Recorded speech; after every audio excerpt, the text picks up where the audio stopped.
우리가 지난주에 봤는데 기도가 생각난가? 7가지. 생각난가요? 기도. 또 기도? 다시 또 기도?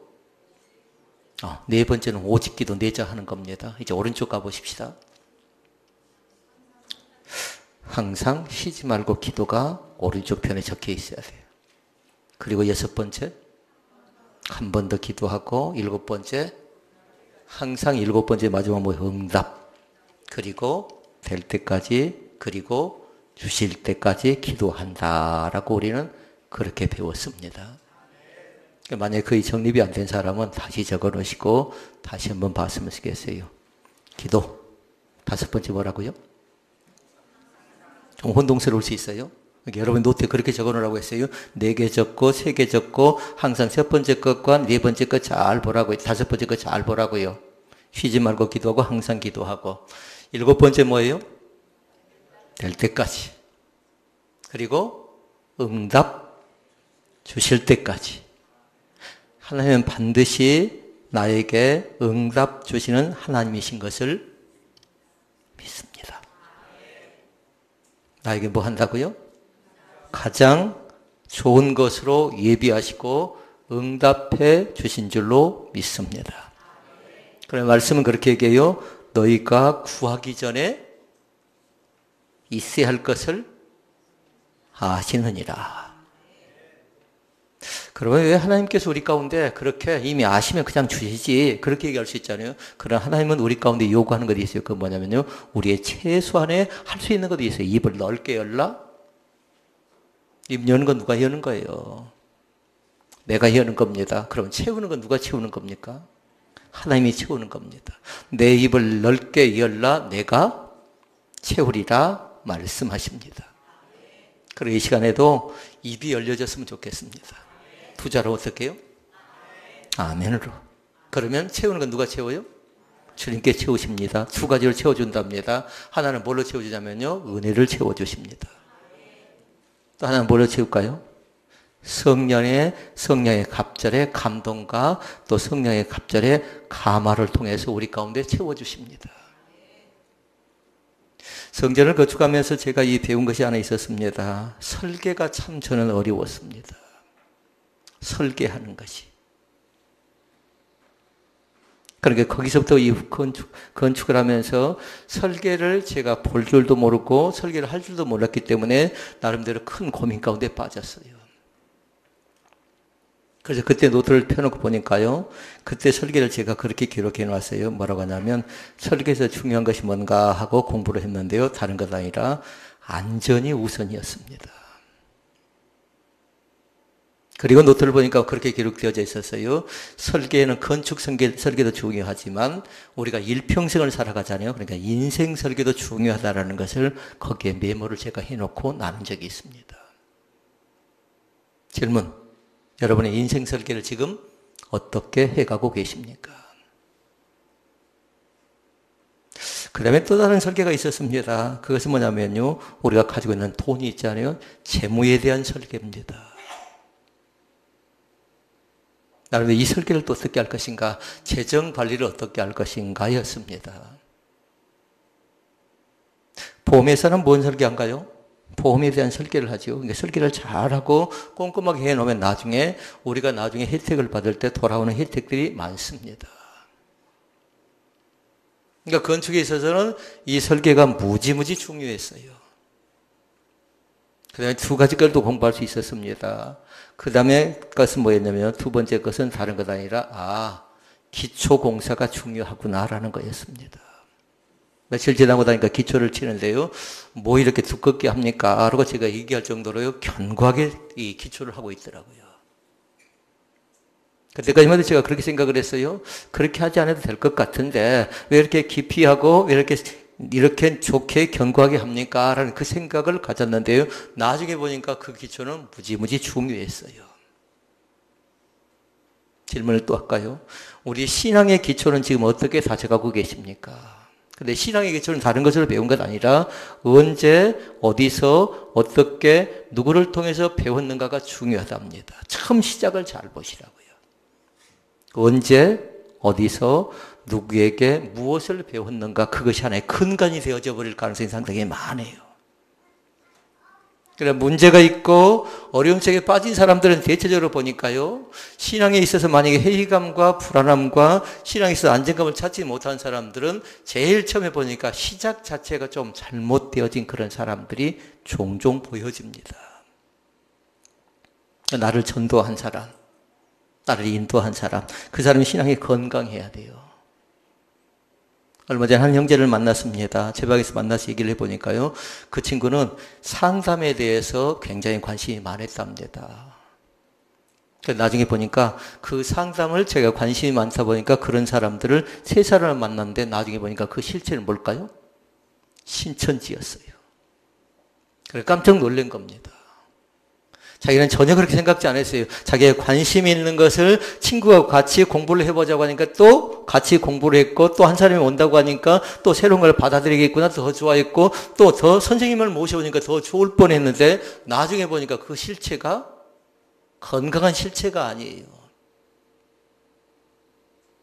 근데 다행히 이제 그 친구가 조금 정신 차리기 시작합니다. 이제 그곳이 신천지라고 생각되어지니까 한 사람 한 사람 검증을 해보니까요. 처음부터 계략을 짜고 전략을 짜고 전술을 짜고 자기를 이렇게 힘들게 했다는 걸 발견을 하기 시작해요.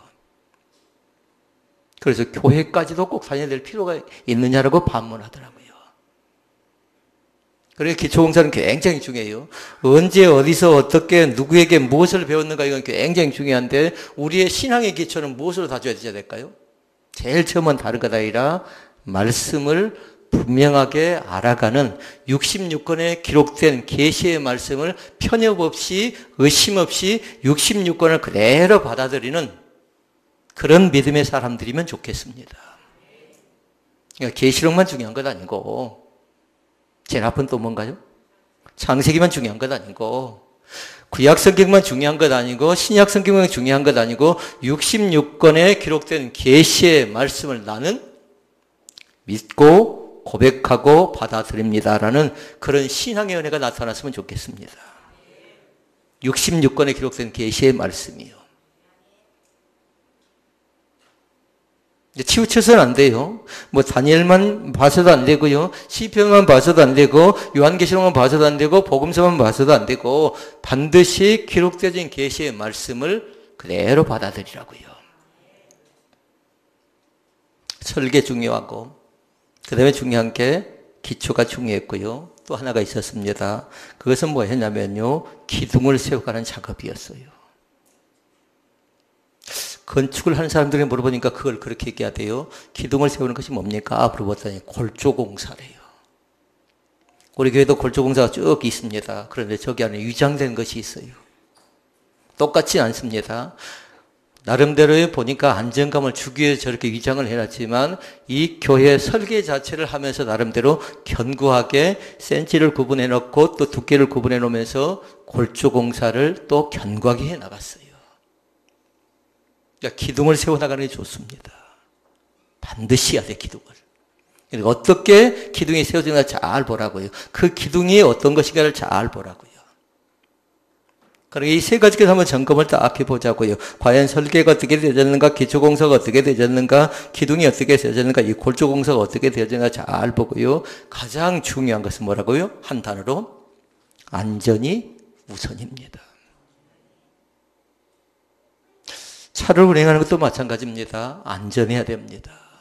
빨리 가고 멀리 가는 게 중요한 것 아니라 안전하게 가는 것이 중요합니다. 믿음 생활에서 중요한 결론은 뭘까요? 믿음의 결론은 뭐냐면요. 구원입니다. 그러니까 구원받지 못하면 어쩔까요? 불쌍합니다. 그러니까 반드시 구원받는 축복이 우리 가운데 나타나시기를 주의 이름으로 축원을 드립니다. 나 같은 사람이 천국에 간 것이 구원입니다. 그리고 전혀 생각지 않았어요. 저 사람은 안 믿었으니까, 저 사람은 하나님을 받아들이지 않았으니까, 그래, 나중에 보니까요, 그 사람을 언젠가 또 어떻게 신앙을 받아들여서 나중에 천국에서 만나요. 저런 사람도 예수 믿고 구원받구나. 뭘까요? 회개하면 됩니다. 회개하면. 아멘? 뭐 하라고요? 회개하라. 그러면 중요한 것이 회개하면 거기에 그치지 않습니다. 반드시 뭐냐면요. 용서가 나타난답니다. 수시로 회개하라고요. 큰 것도 회개하지만요, 제게 작은 것, 그것까지도 합니까? 라고 생각되는 거지요. 그것도 회개해야 돼요. 아이가 이 젖을 먹습니다. 그런데 실수로요, 실수가 아니고 아이는 알지 못하니까 엄마 젖꼭지를 깨물었습니다. 나중에 보니까요, 회개하는데 나중에 그것까지도 이 회개했다라는 그런 기사가 있어요. 그건 뭐 잘못 아니잖아요. 그런데 그 자신이 생각할 때 엄마한테 미안한 겁니다. 엄마에게. 엄마가 주는 그 모유를 자기는 정성스럽게 받아먹고 양분을 받아먹고 있는데 그냥 어려서 모르니까. 그러니까 지극히 작은 것, 보잘것없는 것, 지극히 하찮은 것, 그것을 뭐 죄라고 생각합니까? 생각하는데요. 성경은 그 죄를 더 크게 볼 수 있어요. 작은 것이. 그러니까 성경의 죄 가운데 가장 큰 죄는 뭐냐면요, 틈새라는 것이 있어요. 틈새. 그런데 사단은 여지없이 그 틈새를 노려서 우리를 깨뜨리기도 하고 우리를 넘어지기도 하고 우리 가운데 와서 우리를 괴롭히기도 하는 것이 뭐냐면 사단의 역사예요.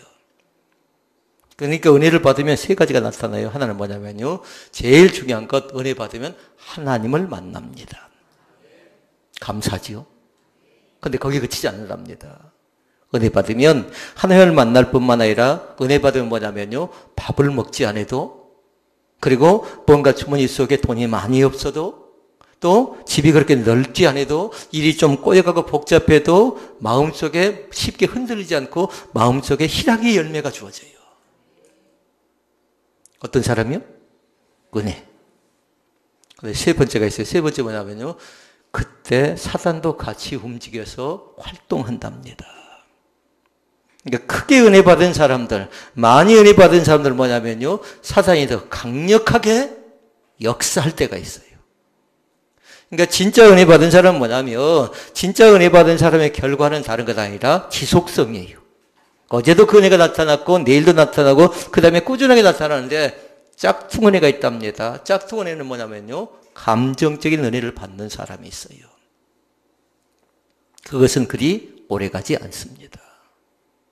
그런데 감정적인 은혜는 꼭 반드시 나타나는 과정이 뭐냐면요, 쉽게 흥분한다라는 겁니다. 감정을 너무 많이 표출하지 마시고요, 성령의 감동으로 살아갈 수 있기를 바랍니다.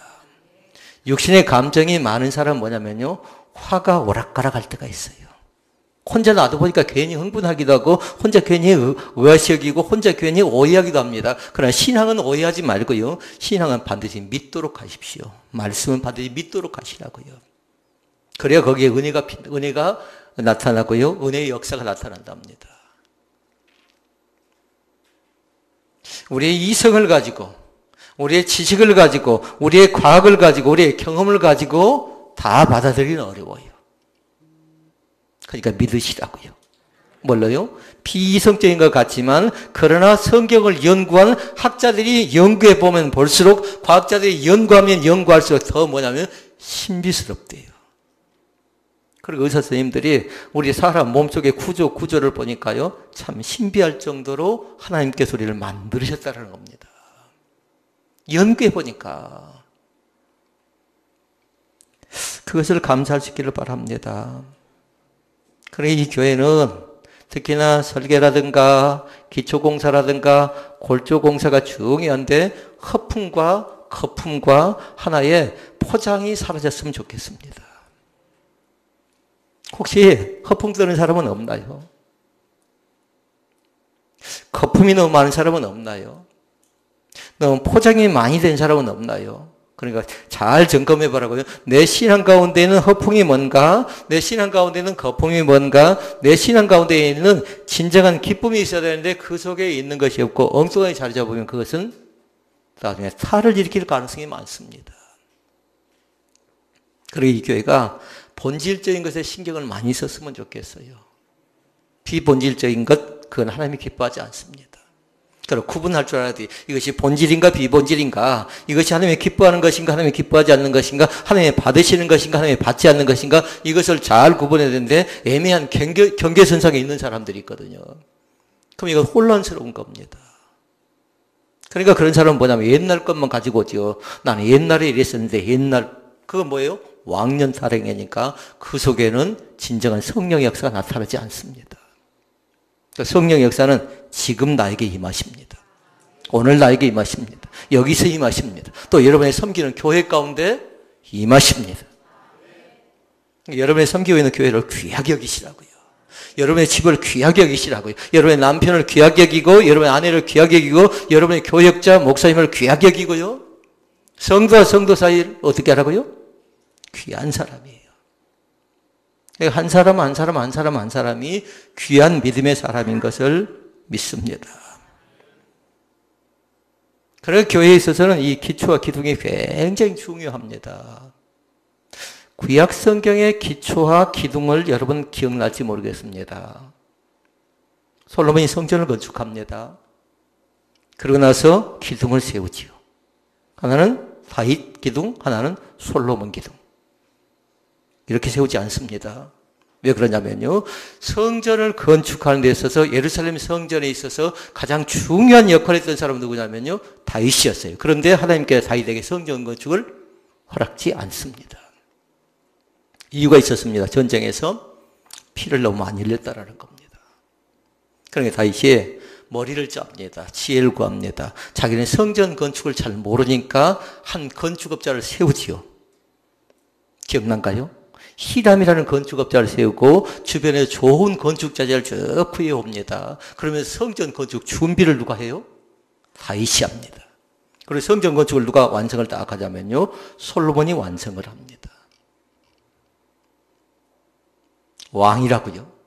그럼 저 같으면 이제 기둥을 세우는데요. 앞에 기둥을 세우는데 누구, 무엇, 어떻게 이름을 세울 것인가 딱 생각해 보니까요. 저는 생각할 때 다윗 기둥 하나 세웠으면 좋겠고 솔로몬 기둥 하나 세워도 그 누가 반대할 사람 없을 것 같아요. 왜요? 그 사람이 어떤 사람들이라고요? 왕이었으니까. 그리고 다윗은 그 정도의 공로가 있는 사람이에요. 그리고 인정받을 만한 사람이에요. 그런데 성경에 보니까 솔로몬은 그렇게 기둥을 세우지 않습니다. 어떻게 세운가요? 잘 생각은 나지 않아도 기억나겠죠? 두 쪽을 딱 세운 하나는 야긴, 하나는 보아스 이렇게 세웁니다. 그런데 보니까요, 야긴의 뜻은 뭐냐면 저가 이렇게 세우리라 했어요. 잘 기억하셔야 돼요. 하나님이 나를 이렇게 세워주셔야 됩니다. 그러니까 그 기둥을 볼 때마다 누구를 생각해요? 다윗을 생각하는 것 아니라 솔로몬을 생각하는 것 아니라 우리는 누구를 생각한다고요? 하나님을 생각합니다. 하나님이 이렇게 세우시리라. 그러니까 야긴 기둥은 바로 그것이에요. 가정이 어려우면 다른 것 바라보는 것 아니에요. 남편 바라보고 아내 바라보고 사랑하는 자녀들을 바라보는 것 아니라 하나님이 우리의 가정을 다시 한번 일으켜 주실 것입니다 라고 그 기둥을 보고 생각하는 겁니다. 그러니까 그 기둥은 어쨌고 이제 중요한 기둥이에요. 그러니까 그 기둥 자체는 견고해야 되고 안전해야 되고 튼튼해야 돼요. 그러니까 앞전에 말씀드린 부실공사 안 되고요. 허풍 안 되고요. 거품 안 되고요. 왜냐하면 기초가 그 정도로 중요하니까 그런 겁니다. 또 하나의 기둥을 세웁니다. 보아스라는 기둥을 딱 세우지요. 그런데 그 뜻은 뭐냐면요. 그에게 능력이 있다예요. 그런데 그에게는 누구예요? 하나님. 아멘. 누구에게 능력이 있어요? 하나님에게 능력이 있다라는 겁니다. 그러니까 능력 되시는 그 주님을 의지하라는 겁니다. 그 주님을 따라가려는 겁니다. 능력 되신 그 주님을 쫓아가려는 겁니다. 오늘도 마찬가지 능력 되시고 그리고 우리에게 힘이 되어주시는 우리를 세워주시는 그 주님을 강력하게 의지하는 귀한 축복이 우리 가운데 나타나시기를 바랍니다. 이제 힘의 실체가 정해졌어요. 이제 안 된다고요. 이젠 사람이 안 된다고요. 그럼 한번 잘 보실까요? 야긴과 보아스가 있는데요. 그들의 신앙이 대체 어떤 것인가를 잘 봐야 될 것 같아요. 세 가지를 적어놨으면 좋겠습니다. 하나는 뭐냐면요. 자신의 이름과 공적을 드러내지 않습니다. 혹시 신앙생활하면서 내 이름이 빠졌다고 좀 서운하지는 않나요? 이러면 중요하지요. 그러나 중요한 건 뭐냐면요. 한나라의 생명적인 결단고리의 이름이 빠지지 않습니다. 구원받는 자는요. 그런데 사람은 실수하니까 주변에 잘못하면 우리의 이름이 빠져버릴 수도 있어요. 헌금을 했는데 헌금 속에서 이름이 빠져버릴 수도 있어요. 그러나 집게가 빠진 건 아니지만, 그러나 이름이 빠졌다고 서운해하고요. 또 나름대로 글자가 틀렸다고 계속 그 오타만 찾아야 되는 사람이 있어요. 여러분, 주보는 그렇게 보는 건 아닙니다. 제가 부목을 할 때 어떤 분이 찾아왔습니다. 그러면서 보니까 몇 가지 틀린 부분만 쫙 적어 오셨더라고요. 근데 주보는 그렇게 보는 것 아니고, 주보는 다른 것 아니라 집에 가서 또 내가 혼자 예배를 드릴 때 도움이 될 만한 것이어야 되니까 쭉 읽어보시라고 다시 한번. 아, 이땐 이 시간에 이거 됐구나, 또 저거 됐구나, 그거 됐구나 한 걸 생각나는 게 주보지요. 근데 왜 이렇게 틀린 것만 적어 오셨더라고요. 틀린 것만. 혹시 섭섭이 병 가운데 들어가지 않기를 원합니다. 그럼 모든 게 다 섭섭한 겁니다. 그런데 그분은 그 함정이 있어요. 자신의 이름이에요. 자, 우리 이름은 어디에? 하나님 나라 생명책에 농명 기록된 것을 감사하십시다. 그 이름은 흔들림이 없습니다. 그리고 우리의 공적을 너무 드러내지 않아도 괜찮아요. 내가 뭐 했나요? 솔로몬이 뭐 했나요? 다윗이 뭐 했나요? 얼마든지 드러낼 수 있음에도 불구하고 그들은 자기의 의를 드러내지 않습니다. 그러니까 감사하게요. 운동선수들이 결과를 딱 받아들고 나와서 어떻게 하던가요? 나를 있게 한 코치 선생님 쭉 얘기하다가 나중에 보니까요. 하나님께 영광이에요. 하나님께 영광. 하나님이 도와주셔서, 하나님이 살펴주셔서, 하나님이 함께 하셔서 제가 이렇게 되어졌지, 내가 무슨 재능이 있고 은사가 있고 뭔가 배경이 좋아서 이렇게 되어지지 않았다라는 겁니다.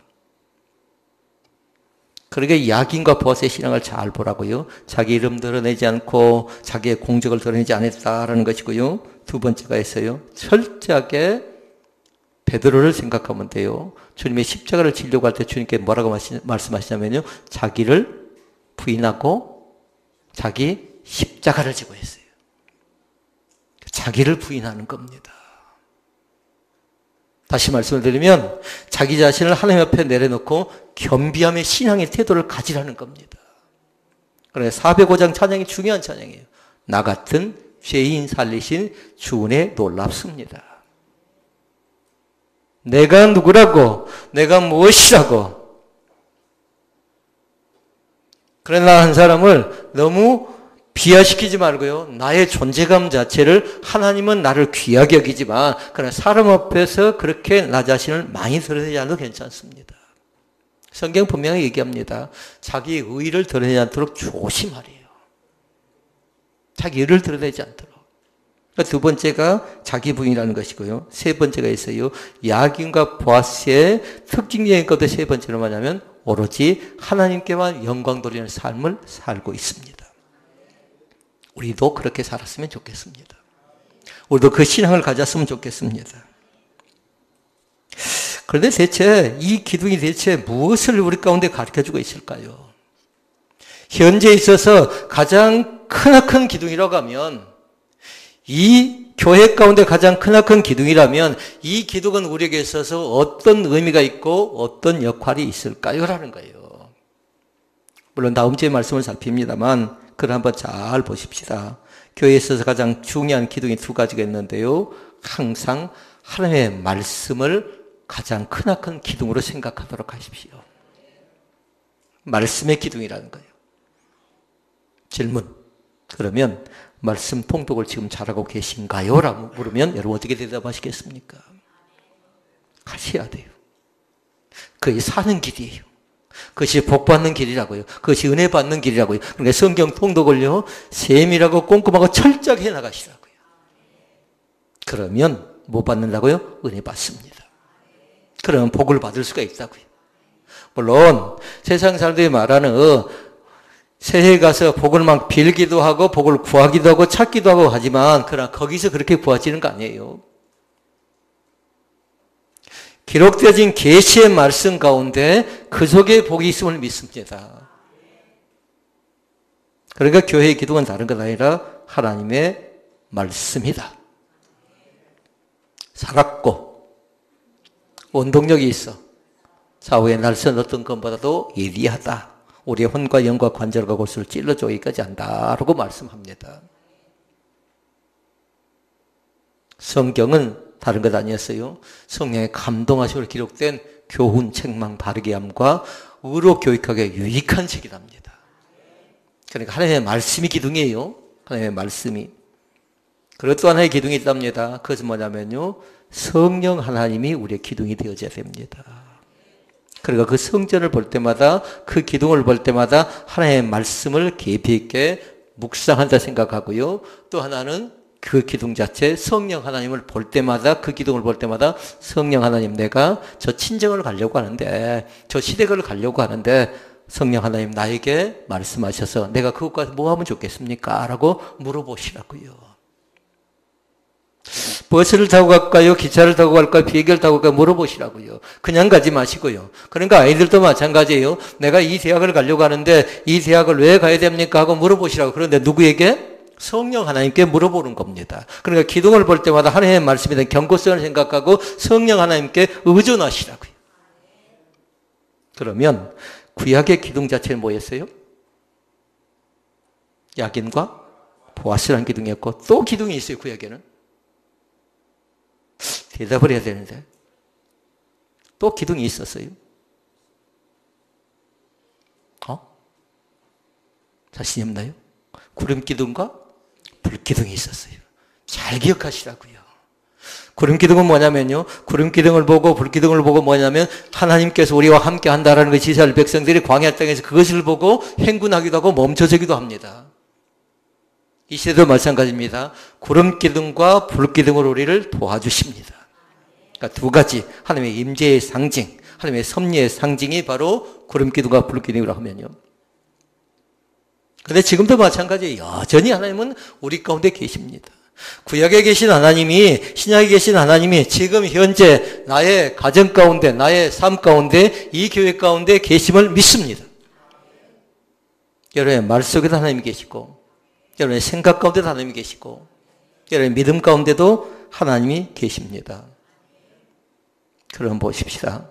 좀 말씀이 오늘 길어서 미안합니다. 오후 모임을 갖지 않으니까 말씀을 조금 더 길게 갔습니다. 우리에게 있어서 세우지 말아야 될 잘못된 기둥이 있어요. 이걸 잘 정리를 좀 해놨으면 좋겠어요. 그동안 나는 이것을 기둥으로 생각했어요.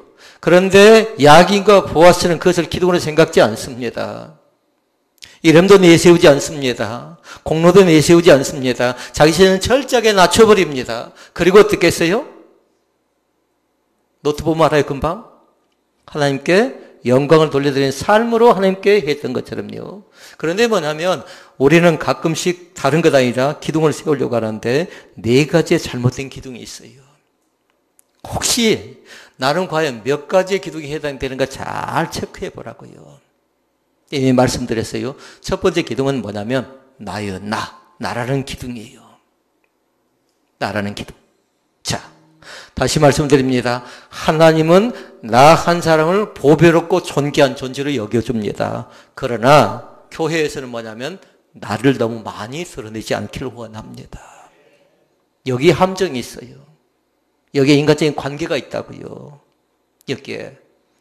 그런데 성령의 은혜를 딱 받지요. 그런데 성령의 은혜를 받고 나면 내가 그렇게 막 나를 드러내지 않습니다. 근데 나를 드러낸 사람은 뭐냐면요, 거기다 딱 적어놔야 돼요. 매우 강력한 기둥이 바로 누구예요? 나예요, 나. 그 기둥 가운데 빠져버리면 그건 쉽게 고쳐나가기 어렵습니다. 목회자인 저도 마찬가지로요. 그렇게 그 기둥으로 딱 세워져 버린 사람은요, 제가 목양을 해나가기 상당히 어려워요. 그런데 어느 교회에 가나 있습니다. 어떤 가정을 가나 있습니다. 어떤 사회를 가나 어떤 모임이든지 간에 회의를 하면 꼭 나라는 기둥이 나타나서요. 나가 지배하고 다스리려고 하죠. 그러나 우리의 주인은 누굽니까? 하나님이십니다. 나를 다스리고 나를 지배하고 나를 인도하는 분은 하나님이십니다. 나를 믿습니까?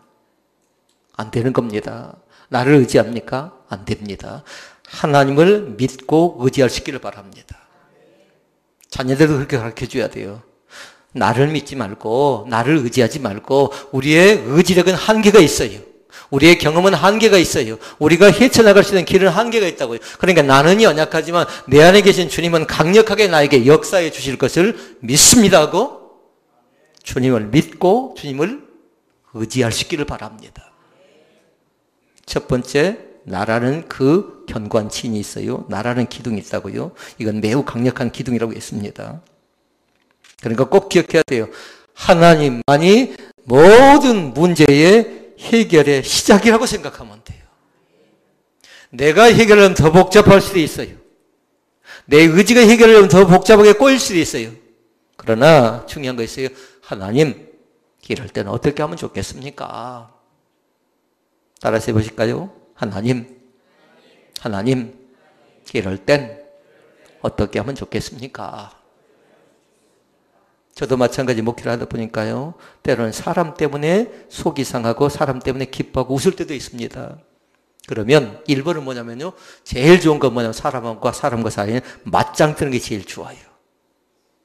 그러면 반드시 승부가 난답니다. 이기든가 지든가. 그런데 뭐냐면 중요한 건 뭐냐면 이긴 사람도 실패하는 거고 진 사람도 실패합니다. 한 사람은 제가 다 맞짱 떠버렸다면 어떻게 될까요? 토론에서 이길 수 있었을 것 같아요. 그리고 나름대로 성경에서 이길 수 있었을 것 같아요. 그러나 중요한 건 뭘까요? 한 사람 떠나고 한 사람 떠나면 이 교회는 뭐가 되란 말입니까? 다른 데 해결점 찾지 마시고 하나님 이럴 땐 어떻게 하면 좋겠습니까? 나를 좀 불쌍히 여기셔서 나를 좀 긍휼히 여기셔서 나를 붙잡아 주옵소서. 그 다음에 두 번째 잘못된 기둥이 있습니다. 그것은 뭐냐면요. 꾀라는 잘못된 기둥이 있어요. 근데 그 꾀 앞에는 항상 붙여야 될 게 있어요. 잔꾀를 부리지 마시라고요. 머리 가운데 무슨 머리가 있어요? 지혜스러운 머리가 있는데요. 잔머리 굴리는 사람들이 있어요. 그런데 금방 알 수 있습니다. 우리가 이제 살 만큼 산 사람들이잖아요. 아, 저 사람 잔깨 부리는구나, 잔머리 굴리는구나, 저 사람 또 깨 쓰는구나, 금방 알 수가 있답니다. 그런데 그것은 그리 오래 가지 못합니다. 그런데 신앙생활은 그렇게 하는 것이 아닙니다. 믿음상 그렇게 하는 건 아니라고요. 그 사람이 지식은 조금 더 있을지라도 우리의 신앙은 뭘로 해야 할까요? 지혜를 가지고 하는 겁니다. 지혜. 그러니까 자녀들에게 꾀를 가르치지 말고 잔꾀를 가르치지 말고 잔머리를 가르치지 말고 솔로몬과 같은 지혜를 가르칠 수 있기를 바랍니다. 혼자 가지 마시고요. 함께 같이 가다 보면 더 멀리 갈 수도 있습니다. 혼자 가면 체력이 한계가 있어요. 그러니까 같이 부부를 붙여놓은 건 뭘까요? 너 혼자서는 안 되니까 둘이 손잡고 같이 가라는 겁니다. 이분들이 지금 50대 말미 될 것 같아요. 그런데 나중에 60대 되면 한 사람 더 건강해 누가 더 안 좋아질지 몰라요. 그러면 한 사람 놔둬버리지 말고 그 옆에 사람이 손을 붙잡고 때로는 격려하기도 하고 때로는 지지하기도 하고 그것이 부부지요. 여러분 꾀부리지 않기를 원합니다. 꾀는 인생을 파멸로 만들 가능성이 있어요. 세 번째가 있어요. 세 번째는 뭐냐면요. 돈이라는 견고한 기둥이 있습니다. 여러분 함정 가운데 넘어가지 않기를 원합니다. 부자가 되어졌으면 좋겠습니다. 그런데 부자는 다른 사람이 아니라 자기의 것을 나눌 줄 아는 사람이 진정한 부자답니다. 통장에 잔고가 얼마큼 쌓였는가 또 얼마큼 땅이 많은가 그것이 부자가 아니라 자기의 것을 가지고 함께 나누려는 같은 그런 의지가 있는 사람이 약한 자가 눈에 보여지면 내 것을 가지고 나눌 줄 아는 사람이 진정한 부자인데 돈으로 꽉 채우려고 하는 사람들이 있어요. 돈으로 해결하려고 합니다. 교회에서도 가끔씩 그렇게 저에게 접근해 오려고 하는 사람들이 있습니다. 목사님 제가 돈을 좀 낼게요 그래요. 그런데 그건 돈이죠. 하나님이 기뻐하는 헌금이지 않습니다. 교회 일은 다른 것 아니라 어떤 선교를 한다, 어떤 봉사를 한다, 어떤 구제를 한다, 사랑의 헌금을 한다 할 때 같이 골고루 같이 하는 겁니다. 그걸 내자로 뭘 하든가요? 십시일반이라는 말 들어보셨죠? 한 사람이 해버리면 또 그 사람은 뭐예요? 자기 이름, 자기 공적을 내세울 가능성이 있어요. 그러니까 결코 그것은 허락지 않습니다. 둘이 하겠습니다. 셋이 하겠습니다. 우리 목장 전체 다 가겠습니다. 우리 목장 힘이 부족하니까 또 다른 목장과 같이 연합해서 하겠습니다. 만약에 적는 사람은 그렇게 적어놨으면 쓰겠습니다. 함께 같이 더불어 살아가십시다. 사랑하는 아들과 사랑하는 딸과 사랑하는 아빠와 엄마와 함께 같이 살아갈 수 있기를 바랍니다. 때로는 손도 잡으십시오. 때로는 부부니까 팔짱도 끼시고요. 때로는 부부니까 같이 한 입을 입고 이렇게 자는 것처럼요. 한 식탁에 앉아서 밥을 먹는 사람 보고 뭐라든가요? 식구라고 합니다. 아무나하고 같이 밥 먹기 어렵지요. 함께 같이 앉아서 밥을 먹는다는 건 식구는 그 정도로 중요한 겁니다. 자, 마지막 네 번째가 있습니다. 네 번째는 뭐냐면요. 조직이 있습니다. 조직. 사람과 조직이라는 것이 있는데요. 조직이 뭔가 기둥이 싹 되어지면 안 됩니다. 뭔가 책임을 맡으면 조직을 세우라고 하죠. 그런데 그 조직을 맡은 사람이 기둥이 돼서는 안 된다고요. 다음 주에서 말씀을 나눕니다만 하나님이 우리 교회 가운데 기둥인데 그 기둥은 두 가지로 말씀을 드렸어요. 하나는 야긴, 하나는 보아스, 하나는 구름기둥, 하나는 불기둥, 신약성경에 와서는 하나님의 말씀, 또 하나는 성령의 이름, 성령의 임재, 성령의 능력이 기둥입니다. 사람이 기둥 아니라고요. 목사인 제가 기둥이 아니라고요. 한 사람 한 사람은 소중해요. 주님께 너는 보배롭고 존귀한 존재라고 인정해 주었다고요. 그 사실을 갖고 여러분 감사하시고요. 그리고 우리 이름이 생명체에 기록된 것을 크게 감사할 수 있기를 바랍니다. 하나님이 그렇게 나가실 것을 믿습니다. 그 축복의 은혜가 우리 사랑하는 성도들 가운데 넘쳐나시기를 주의 이름으로 축복을 드립니다. 기도하시겠습니다. 우리 아버지 하나님,